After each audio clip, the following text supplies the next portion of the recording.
រាល់សំណង់ទាំងឡាយគឺជាការចងចាំហើយរាល់ទីក្រុងនីមួយៗគឺជាសាច់រឿងមួយសាច់រឿងដែលមានអាយុកាលរាប់ពាន់ឆ្នាំ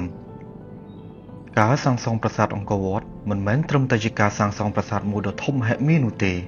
តែវាបង្ហាញពីភាពឆ្លាតវៃនៃផ្នែកស្ថាបត្យកម្មតាំងពីសម័យអង្គរផ្ទះឈើខ្មែរបានបន្តយកទំនៀមទម្លាប់វប្បធម៌នៃអង្គរវត្តមកប្រើប្រាស់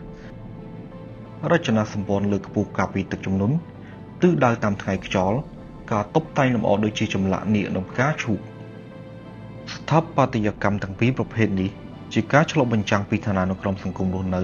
និងការគោរពបូជារបស់ខ្មែរប្រាសាទអង្គរវត្តមិនខុសគ្នាពីផ្ទះឈើខ្មែរប៉ុន្មាននោះទេវាជាការបង្ហាញដ៏មហិមានៃទំនៀមទម្លាប់វប្បធម៌ដូចគ្នាមួយคล้ายទៅជាប្រាសាទសម្រាប់ជាការគោរពបូជាទៅកាន់ព្រះ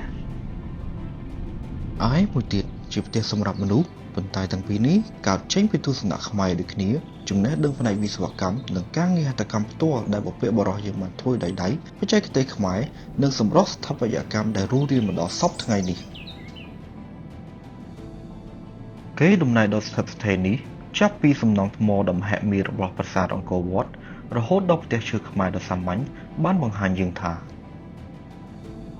ភាពស្រស់ស្អាតពិតប្រាកដមិនមែនស្ថិតតែលើទំហំនោះទេ